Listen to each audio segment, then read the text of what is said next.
Hello everyone. In this video, we are going to continue the discussion on the inquiry related to the head and body. So the next symptom we're going to talk about is palpitation. Palpitation refers to the unpleasant, involuntary sensation of a rapid or irregular or forceful beating of the heart.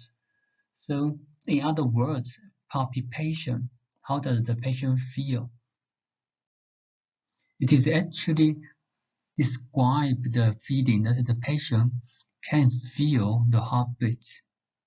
Normally we don't feel our heart is beating, but this patient, they can feel the unpleasant, they can feel the heart is beating rapid. It can be rapid, regular or irregular. This kind of feeling. And then when we said that the palpitation, the patient can feel the heart beating. What's the cause of the heart beating? So here on the right side, there's a picture of a fish, and in a fish tank. So if the fish live in the tank in a bottle or in the tank, if there's enough water and the fish moves smoothly, it don't feel what's jumping or anything violent in this peaceful picture. But now I want you to imagine as if there's no enough water. So such as the water only goes to this level, so there's no water on top. What do you think the fish will do? So the fish going to jump, right? So the jumping, that's similar to the palpitation. The fish is not the actual fish in the body. The fish is the heart spirit. So the heart spirit and the water. What's the water here in our heart? That's the heart in or heart blood. So that's why for palpitation, the contributing factors include deficiency of heart qi, heart blood, heart in, so heart in and heart blood, and heart yang or retention of phlegm. So we're going to explain why how do we understand these different factors. So from the heart in and heart blood, that's the water is not enough. For the heart spirit is similar in the fish tank. You don't have enough fish. You don't have enough water. That's the heart in or heart blood. So the fish can jump. That's why you feel the heart beating forcefully or irregularly.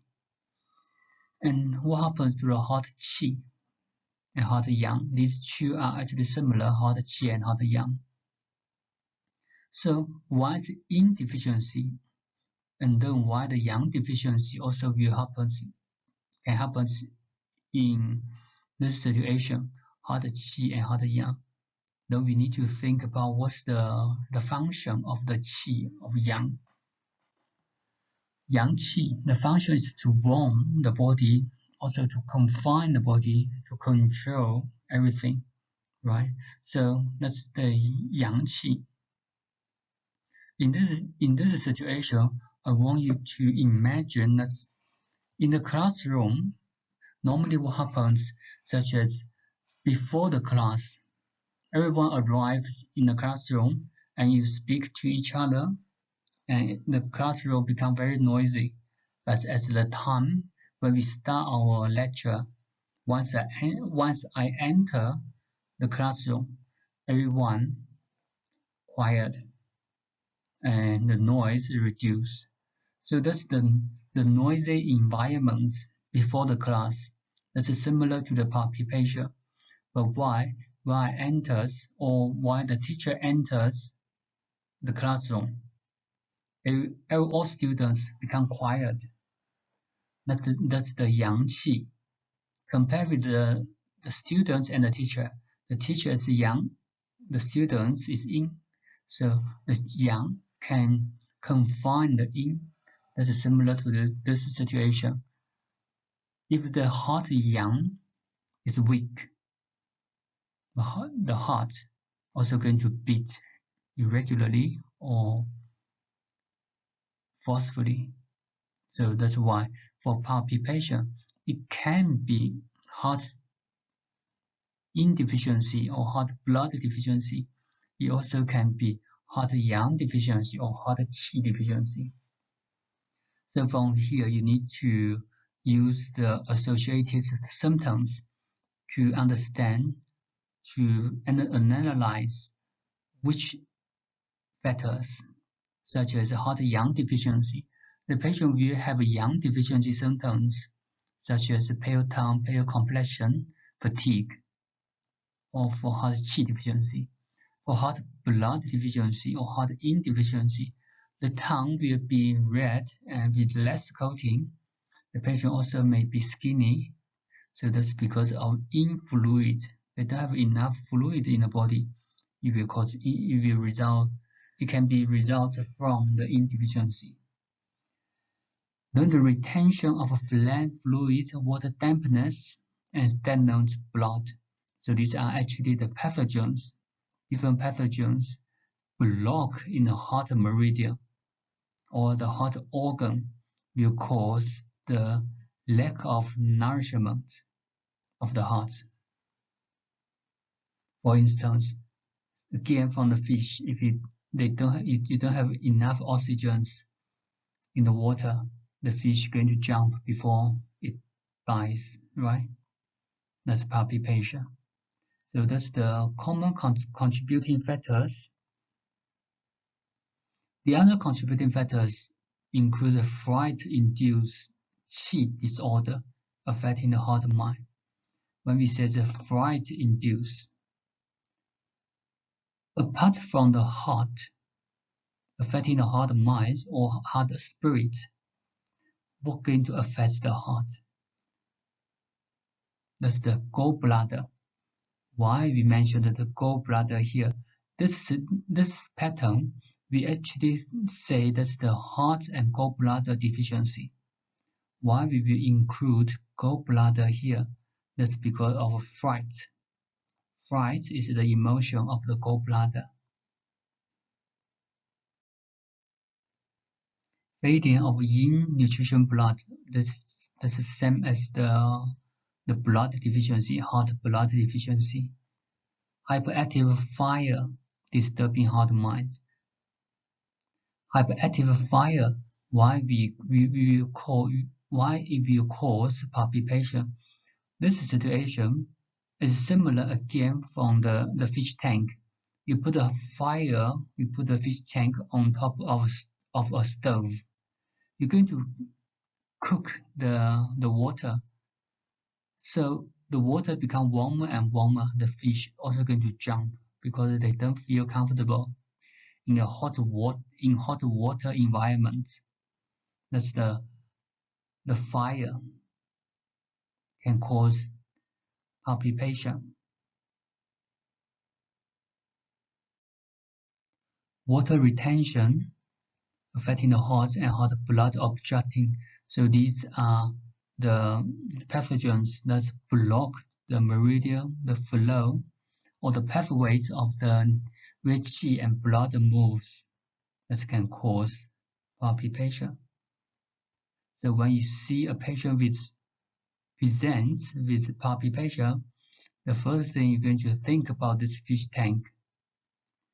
You just try to understand what can cause the fish cause the fish going to jump. That's the contributing factors can cause palpitation because the irregular heartbeat is similar to the fish, the jumping fish. Distension in the ribs area. This refers to distension, fullness, and discomfort in one or both sides of the ribs area. It's often associated with problems of the liver and gallbladder. The reason why is because the meridian, the liver and gallbladder meridian, distributes in the ribs area, and also because the distending feeling, distension, is mostly happens in qi stagnation. So that's very similar to when we talk about the symptoms of different kinds of pain. The distending feeling, now is the distension. Before the patient can feel the pain, it's distension. That's also from qi stagnation, especially the liver qi, because the liver meridian damp heat in the liver, gallbladder. You can see for the ribs area, they are more likely to affect the liver and gallbladder because the meridian distributes here. The next one, stomach stuffiness. This refers to subjective sensations of distension, oppression, stuffiness, and discomfort in the stomach, often associated with fading of stomach qi to descend and objective qi flow in the middle jaw. So this is actually the fullness feeling in the stomach area or the upper abdomen. The fullness feeling is the feeling of the qi. You still remember what kinds of characteristics this kind of qi stagnation you have? The patient may feel fullness, and this fullness can move. That's the characteristics of qi. Associated symptoms of food retention, including like a foul breath, the unpleasant smell, and poor appetite. The patient also can have like diarrhea or loose stool, nausea or vomiting. These are due to the spleen and stomach. So for this problem, we will more focus on the middle jaw. The middle jaw is the middle jaw spleen and middle jaw stomach. So we mostly focus on there. It can be the deficiency, also can be excess. Excess is the pathogen is going to affect. Where does the pathogen come from? It may from the exogenous pathogen. It also can from the pathological products, such as the spleen deficiency will cause dampness, and the dampness can be the pathogen in this situation. The dampness is going to affect the spleen, so the patient will have loose stool or greasy tongue coating. Dampness, greasy tongue coating, poor appetite that affects the spleen. Insufficiency, no desire to eat, don't want to eat.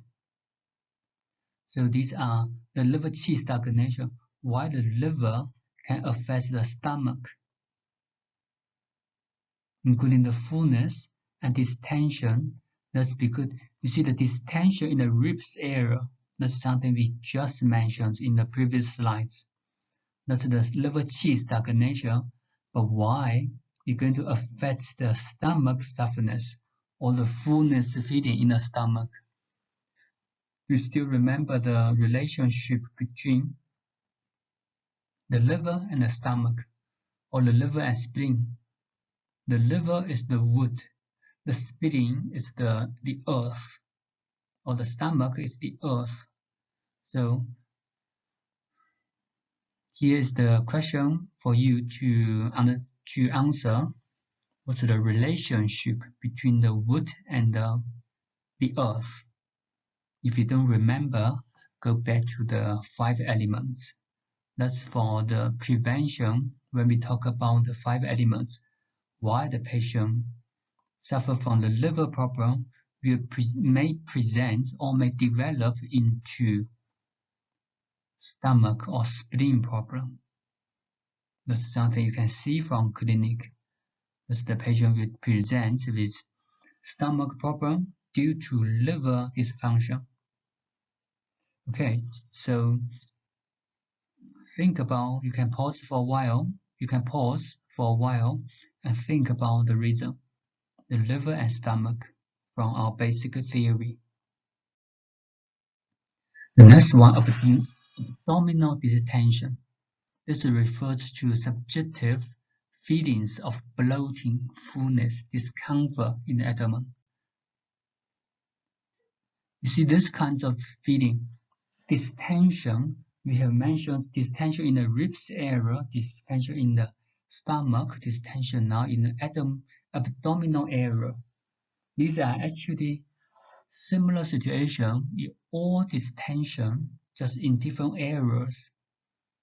Distension will relate to the qi, especially the qi stagnation or the objective qi flow. That's the same way to say qi stagnation, because the organs in the abdominal area, spleen, stomach, intestine, liver, kidney.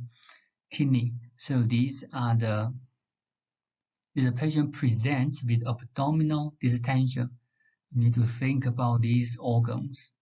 That's why we need to study the location, the anatomy of the organs, where they stay, and when they have some discomfort from there, it might be related to these organs. For this symptom, the patient also can be differentiated into deficiency and excess. Deficiency, especially for spleen and stomach, they can have this kind of feeling, can be relieved upon pressure, so they prefer being pressed. When this kind of patient, when they come to you, if you see while they're walking, they press in their stomach, they press in their abdomen. Patient with food retention, internal heat obstructing the flow of qi, may experience persistent abdominal distension and fullness that aggravates upon pressure. So for this is actually the excess situation. The excess situation, the patient won't prefer being pressed. So even during your physical examination, when you press the abdomen, the patient don't feel comfortable. They will feel more painful, or the distending feeling they can feel more when you press them. So that's how to distinguish the excess and deficiency. Abdominal distension especially presents with other symptoms, also can be the other medical conditions, and these medical conditions we are going to study it in our therapeutics. So from here, you need to know the situation from these symptoms, such as the tympanitis. It's actually a medical term, especially in Chinese medicine. It's a kind of symptom that the patient presents with this abdominal distension, and this can be the results of many different medical conditions. Factors contributing to the abdominal tympanitis includes improper diet, excess alcohol consumption, emotional disturbance, and schistosomiasis.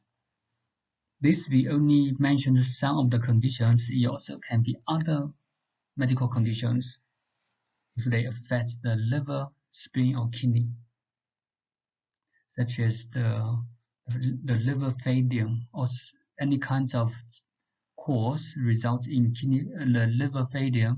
The patient also can results in the abdominal distension. The next one, the body heaviness. This refers to a feeling of general heaviness, so the patient feel heavy in the body. This is very similar to the heaviness feeling in the head due to water retention or dampness, qi stagnation. This patient will have internal dampness.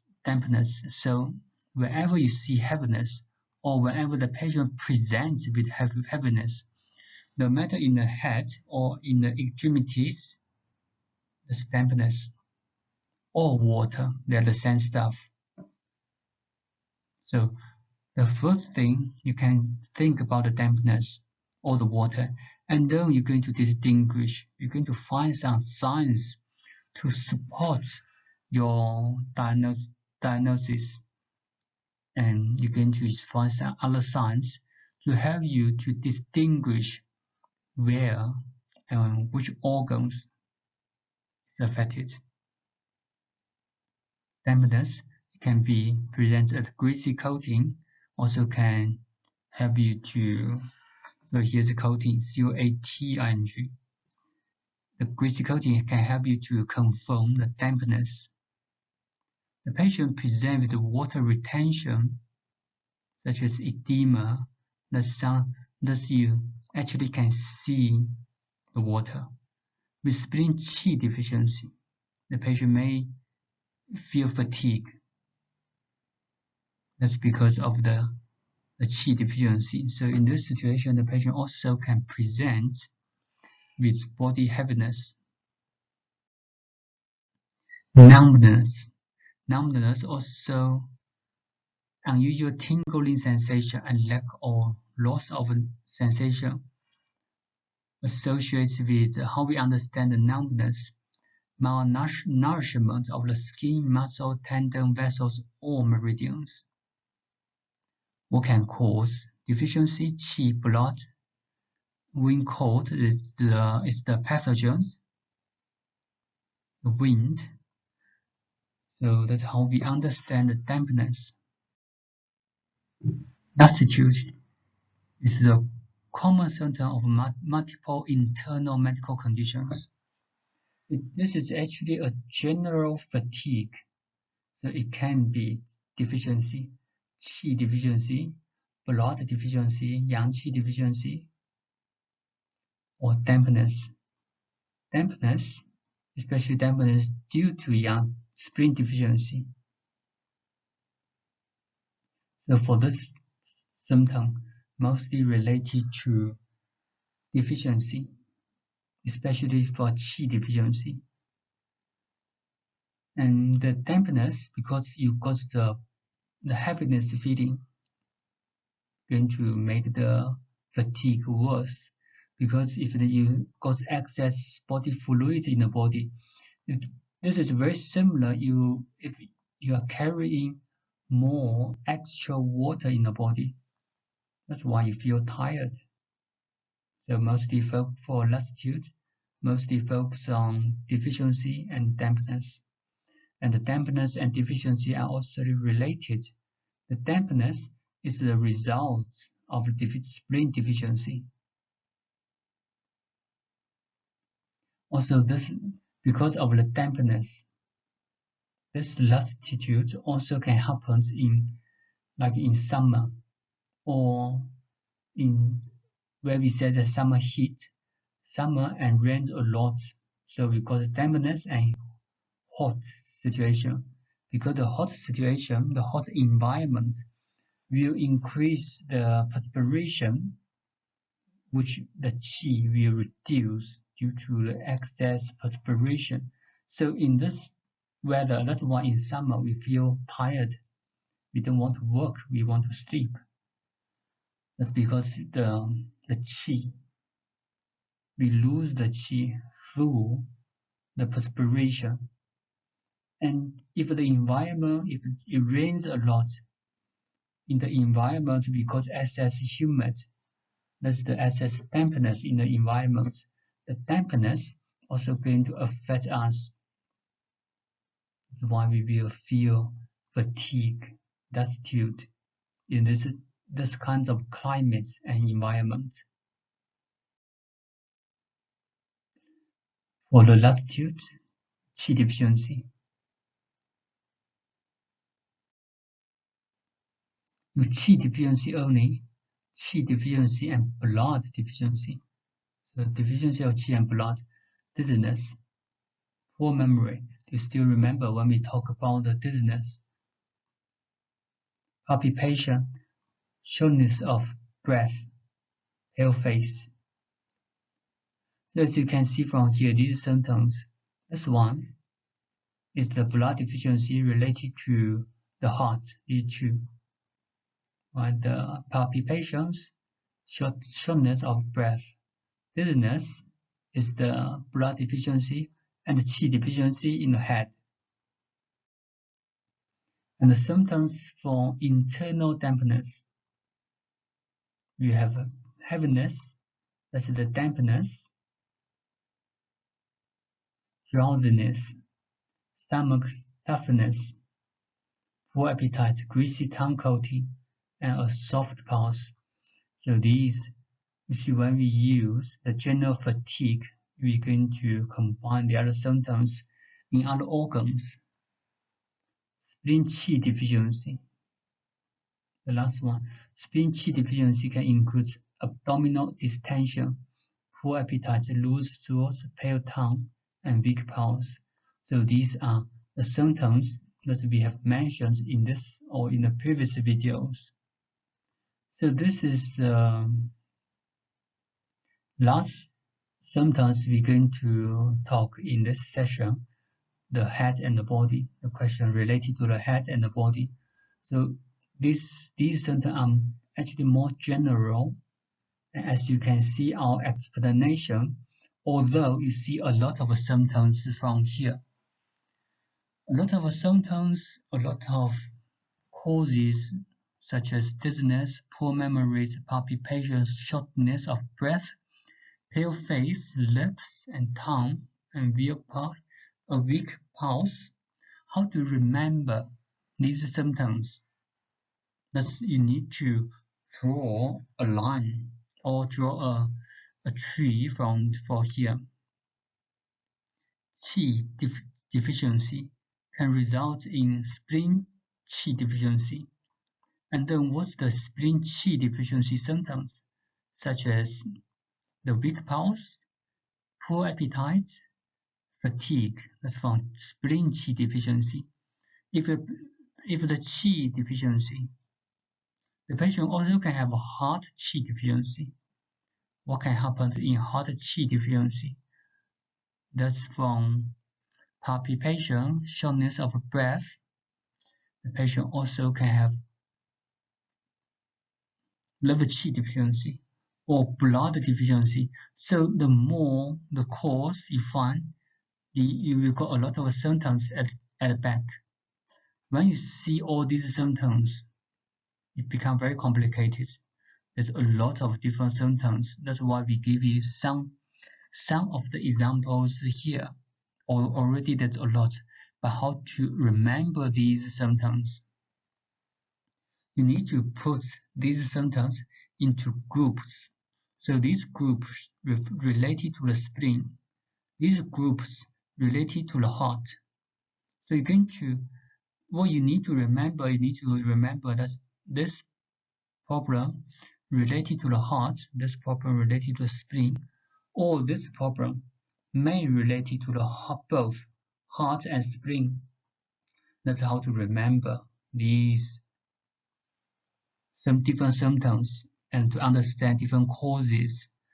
So if you use these kinds of methods, it will help you to understand and to remember much easier. Okay, so for this video, we're going to stop here. Thank you guys.